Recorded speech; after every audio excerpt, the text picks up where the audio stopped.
MLA కోట ఎమ్మెల్సీకి BRS లో full competition ఉంది. 2 సీట్లకు ఈసీ షెడ్యూల్ ఇచ్చింది. ఇందులో ఒక సీటు బీఆర్ఎస్ కు దక్కే అవకాశం ఉంది. ఈ ఒక్క సీట్ కోసం గులాబీ లీడర్లు క్యూ కడుతున్నారు. మాజీ మంత్రులు, తాజా మాజీ ఎమ్మెల్యేలు, మొన్నటి ఎన్నికల్లో టికెట్ దక్కని నేతలు, గతంలో హామీ ఇచ్చారని కొందరు, గవర్నర్ కోట ఎమ్మెల్సీ ఛాన్స్ మిస్ అయిన లీడర్లు, ఇలా ఎవరికి వారే కేసీఆర్ కు రిక్వెస్ట్లు పెట్టుకుంటున్నారు. ఇంతమందిలో ఎవరికో ఒకరికే ఎమ్మెల్సీ కన్ఫర్మ్. ఆ ఒక్కరు ఎవరనేదే బీఆర్ఎస్ లో చర్చనీయాంశంగా మారింది. ఎమ్మెల్యే కోట ఎమ్మెల్సీకి బీఆర్ఎస్ లో ఫుల్ కాంపిటీషన్ ఉంది. 2 సీట్లకు ఈసీ షెడ్యూల్ ఇచ్చింది. ఇందులో ఒక సీటు బీఆర్ఎస్ కు దక్కే అవకాశం ఉంది. ఈ ఒక్క సీట్ కోసం గులాబీ లీడర్లు క్యూ కడుతున్నారు. మాజీ మంత్రులు, తాజా మాజీ ఎమ్మెల్యేలు, మొన్నటి ఎన్నికల్లో టికెట్ దక్కని నేతలు, గతంలో హామీ ఇచ్చారని కొందరు, గవర్నర్ కోట ఎమ్మెల్సీ ఛాన్స్ మిస్ అయిన లీడర్లు, ఇలా ఎవరికి వారే కేసీఆర్ కు రిక్వెస్ట్లు పెట్టుకుంటున్నారు. ఇంతమందిలో ఎవరికో ఒకరికే ఎమ్మెల్సీ కన్ఫర్మ్. ఆ ఒక్కరు ఎవరనేది బీఆర్ఎస్ లో చర్చనీయాంశంగా మారింది. ఎమ్మెల్యే కోట ఎమ్మెల్సీకి బీఆర్ఎస్ లో ఫుల్ కాంపిటీషన్ ఉంది. 2 సీట్లకు ఈసీ షెడ్యూల్ ఇచ్చింది. ఇందులో ఒక సీటు బీఆర్ఎస్ కు దక్కే అవకాశం ఉంది. ఈ ఒక్క సీట్ కోసం గులాబీ లీడర్లు క్యూ కడుతున్నారు. మాజీ మంత్రులు, తాజా మాజీ ఎమ్మెల్యేలు, మొన్నటి ఎన్నికల్లో టికెట్ దక్కని నేతలు, గతంలో హామీ ఇచ్చారని కొందరు, గవర్నర్ కోట ఎమ్మెల్సీ ఛాన్స్ మిస్ అయిన లీడర్లు, ఇలా ఎవరికి వారే కేసీఆర్ కు రిక్వెస్ట్లు పెట్టుకుంటున్నారు. ఇంతమందిలో ఎవరికో ఒకరికే ఎమ్మెల్సీ కన్ఫర్మ్. ఆ ఒక్కరు ఎవరనేదే బీఆర్ఎస్ లో చర్చనీయాంశంగా మారింది. దీనిపై మరిన్ని డీటెయిల్స్ శివారెడ్డి అందిస్తారు. శివ, బీఆర్ఎస్ ఎమ్మెల్సీ రేసులో ఎవరెవరున్నారు? శ్రవంతి, బీఆర్ఎస్ కు ఎమ్మెల్యేల సంఖ్యను బట్టి ఒక్క ఎమ్మెల్సీ సీటు దక్కే అవకాశం ఉంది. మొత్తం 2 ఉన్నాయి.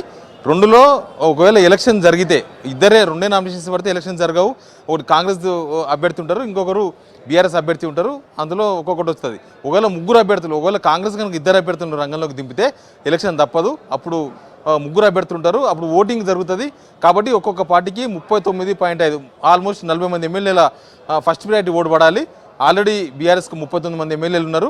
ప్లస్ ఎంఐఎం కూడా ఎంఐఎంలో నుంచి కూడా 1-2 ఓట్లు లేకపోతే అవసరమైతే 7 ఓట్లు కూడా బీఆర్ఎస్కే పడతాయన్న అంచనాలు వీళ్ళు ఉన్నారు. కాబట్టి మొత్తం ఒక సీటు బీఆర్ఎస్కు, ఒక సీటు కాంగ్రెస్కు, 2 ఖాళీ ఉన్న సీట్లలో వస్తాయనేది ఒక అంచనా ఉంది. దానికి సంబంధించి ఆల్రెడీ నేతలంతా లెక్కలు వేసుకున్నారు. ఆశావాళ్ళందరూ కూడా ఒక్క సీటు తమకు ఇవ్వాలని అడుగుతున్నారు. అధికారంలో ఉన్నప్పుడేమో ఒక సీటు పోతే ఇంకొక సీటు, ఈ అవకాశం రాకపోతే ఇంకొక అవకాశం వస్తుంది, లేకపోతే ఎమ్మెల్సీ రాకపోతే ఎంపీ ట్రై చేయొచ్చు, ఎంపీ ఎమ్మెల్సీ రాకపోతే నామినేటెడ్ పోస్ట్ ట్రై చేయొచ్చు, ఇట్లా చాలామంది అనుకునేవాళ్ళు. ఈసారి అవకాశం దక్కకపోయినా చాలా కాంపిటీషన్ ఉంది కాబట్టి. కానీ ఇప్పుడు ప్రతిపక్షంలోకి వచ్చింది బీఆర్ఎస్, వచ్చే ప్రతి అవకాశాన్ని వినియోగించుకోవాల్సిందే. ఇప్పుడు అవకాశం రాకపోతే మళ్ళీ అవకాశం వస్తుందో రాదో తెలియదు.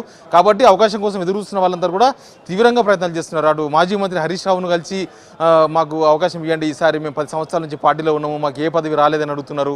ప్లస్ ఇటు కేటీఆర్ను కలిసిన వాళ్ళు చాలామంది ఎమ్మెల్సీ సీటు అవకాశం ఇవ్వండి. ఎందుకంటే ఎమ్మెల్సీ సీట్లలో కూడా ఈజీగా ఎమ్మెల్సీ అయ్యే సీటు ఎమ్మెల్యే కోట మాత్రమే. మిగతా ఈ పల్లారాజశేఖర ఖాళీ ఉన్న దగ్గర లోకల్ బాడీ, అటు కల్వకుర్తి ఎమ్మెల్యేగా గెలిచిన కసిరెడ్డి నారాయణ రెడ్డి దగ్గర లోకల్ బాడీ, అక్కడ ఎంపీటీసీలు, జెడ్పీటీసీలు వాళ్ళందరూ ఓటు వేయాల్సి ఉంటుంది. వాళ్ళంతా ఓటర్లు. అక్కడ డబ్బులు ఖర్చు పెట్టాలి, భారీగా డబ్బులు ఖర్చు పెడితే తప్ప అక్కడ గెలిచే అవకాశాలు ఉండవు. డబ్బులు ఖర్చు అంతా పెట్టినంత మాత్రాన కూడా గెలుస్తారని గ్యారంటీ ఉండదు.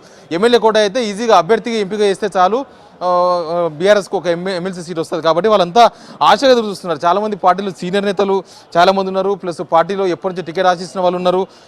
దానిలో చాలామంది పేర్లు పరిశీలిస్తే ఒకటి గవర్నర్ కోటాలో 2 ఎమ్మెల్సీలు రిజెక్ట్ అయినాయి ఇప్పటికీ, దాసోత్సవను, కుర్ర సత్యనారాయణ.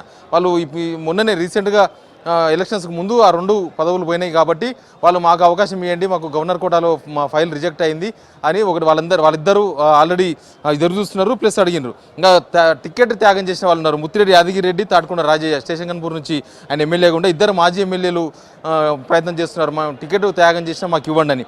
ప్లస్ ఎర్రబెల్లి దయాకర్ రావు, నిరంజన్ రెడ్డి, పువ్వాడ అజయ్, వీళ్ళ పేర్లు కూడా పరిశీలన ఉన్నాయి. పార్టీ సీనియర్ నేతలు, పెద్దల సభ ఎమ్మెల్సీ కాబట్టి పార్టీ సీనియర్ నేతలు ప్లస్ పార్టీ వాయిస్ గట్టిగా వినిపించే వాళ్ళైతే బెటరు. వీళ్ళంతా గతంలో మంత్రులుగా పనిచేసిన వాళ్ళు. ఏ సబ్జెక్ట్ అయినా కూడా కొంత మాట్లాడగలరు, కొంత చెప్పగలరు. గత ప్రభుత్వం పైన ఆరోపణలు వచ్చినా, గత ప్రభుత్వంలో జరిగింది ఇది అని ప్రభుత్వం నుంచి విమర్శలు వచ్చినా దానికి కౌంటర్ చేయగలరు. కాబట్టి కొంత ఈ మంత్రులు మాట్లాడగలిగే మంత్రులని వీళ్ళ పేర్లు కూడా పరిశీలన ఉన్నాయి. ఇంకా గతంలో హామీలు ఇచ్చి వీళ్ళంతా 10 సంవత్సరాలు చాలామందికి హామీలు ఇచ్చారు, మీరు ఖచ్చితంగా ఎమ్మెల్సీ ఇస్తాం, మీరు ఖచ్చితంగా ఎమ్మెల్సీ అవుతారని, ఈసారి ఒక్కసారి పార్టీ కోసం పనిచేయండి అని, పార్టీ కోసం కష్టపడండి, ఇట్లాంటి వాళ్ళు చాలామంది ఉన్నారు. అట్లాంటి వాళ్ళ దానిలో కొంతమంది ఉన్నారు. కోదాడ శశిధర్ రెడ్డి, కోదాడ నుంచి లాస్ట్ మినిట్లో ఆయన కాంగ్రెస్ పోయే మనిషి, కానీ లాస్ట్ మినిట్లో కేటీఆర్ ప్రగతి భవన్ పిలిపించుకొని అప్పుడు చర్చలు జరిపింది, నీకు ఎమ్మెల్సీ ఇస్తాము, ఖచ్చితంగా నువ్వు పార్టీలో గెలుపు కోసం సహకరించని. బొల్లమల్ల యాదవ్ కోసం కష్టపడమన్నారు. బొల్లమల్ల యాదవ్ కోసం ఆయన పార్టీలో ఉన్నారు. ఆయన ఓడిపోయిన బొల్లమల్ల యాదవ్. కానీ కోదాడ శశిధర్ ఉద్యమకారుడు, 2001 నుంచి పార్టీని అంటిపెట్టుకున్న వాళ్ళు. ఆయనకు టికెట్ ఎప్పుడు దక్కలే, కాబట్టి ఆయన నాకు టికెట్ ఇవ్వాలని ఈరోజే మాజీ మంత్రి హరీష్ రావును కలిసినారు, కేటీఆర్ను కలిసే ప్రయత్నాల్లో ఉన్నారు. ప్లస్ క్యామ మల్లేషు, ఈయన లాస్ట్ ఎలక్షన్స్ ముందు ఇబ్రహీంపట్నం నియోజకవర్గం నుంచి అంతకుముందు ఎమ్మెల్యేగా పోటీ చేసి ఓడిపోయిన కాంగ్రెస్ నుంచి ఆయన కొన్ని రోజులకి వెళ్ళి అడుగుతూ ఉన్నారు, ఇస్తే భువనగిరి ఎంపీ టికెట్ ఇవ్వండి, లేకపోతే ఎమ్మెల్సీ ఇవ్వండి అని. ఆయన పార్టీలో చేరడమే 2018 ఎలక్షన్స్ ముందు ఎమ్మెల్సీ హామీతో ఆయన పార్టీలో చేరిండ్రు. సేమ్ పార్టీ సీనియర్ నేత, కరీంనగర్ జిల్లా మాజీ అధ్యక్షుడు, 10 సంవత్సరాలు ఈయన కరీంనగర్లో బీఆర్ఎస్ పార్టీకి అధ్యక్షునిగా పనిచేసిండ్రు. ఈద శంకర్ రెడ్డి, ఆయన టీఎస్ఐడిసి చైర్మన్గా కూడా పనిచేసిండ్రు. ఆయన కూడా ఉద్యమకారుడు, ఫస్ట్ నుంచి కేసీఆర్ నడిపెట్టుకుని ఉన్నారు. ఆయన కూడా అవకాశం ఇవ్వండి, నాకు ఏ అవకాశం ఇవ్వలేదు, కేవలం పార్టీ అధ్యక్షునిగా పార్టీకి సర్వ్ చేసినాను తప్ప ప్రభుత్వంలో ఏ పదవి పెద్ద పదవులు రాలేదు. ఎమ్మెల్యేగా అడిగినాం చాలాసార్లు, ఎమ్మెల్యేగా టికెట్ అడిగితే కూడా నాకు అవకాశం ఇవ్వలేదు, సిట్టింగ్లకే టికెట్ అన్న పేరుతో నాకు టికెట్ ఇవ్వలేదు. కాబట్టి ఈసారి ఎమ్మెల్సీకి అవకాశం ఇవ్వమని ఈరోజే మాజీ మంత్రి హరీష్ రావును ఇంటికి వెళ్ళి కలిసిండ్రు. ప్లస్ కేటీఆర్ను కూడా ఇప్పటికే చాలాసార్లు ఆయన అడిగినారు, నాకు కూడా అవకాశం ఇవ్వండి, నేను చేస్తా పోటీ అని. ఇట్లా చాలామంది ఇంకా హరీష్ రావును కలిసే వాళ్ళలో ఉన్నారు, ప్లస్ కేటీఆర్ను కలిసే ప్రయత్నాలు చేస్తున్నారు. వీళ్ళంతా ఒకే ఒక్క అవకాశం, ఒకే ఒక సీటు బీఆర్ఎస్కి. ఈ అవకాశాన్ని సద్వినియోగపరచుకోవడానికి ప్రయత్నాలు చేస్తున్నారు. బట్ ఎవరికి ఇస్తారు? పార్టీ సీనియర్ నేతలకు ఇచ్చి వాళ్ళంతా వాళ్ళ గలం వినిపించగలరని శాసన మండలిలో గలం వినిపించే నేతలకు ఇస్తారా? పార్టీ సీనియర్ ప్లస్ విధేయత ప్లస్ గతంలో హామీ ఇచ్చిన వాళ్ళని కౌంట్లోకి తీసుకుంటారా తెలియదు. బట్ మోస్ట్ కాంపిటీషన్ అయితే ఉంది. అధికార పార్టీలో ఉన్నప్పటికన్నా ఒక్క సీటుకు చాలామంది పోటీ పడుతున్నట్టు చాలా క్లియర్గా కనిపిస్తుంది. శ్రవంతి.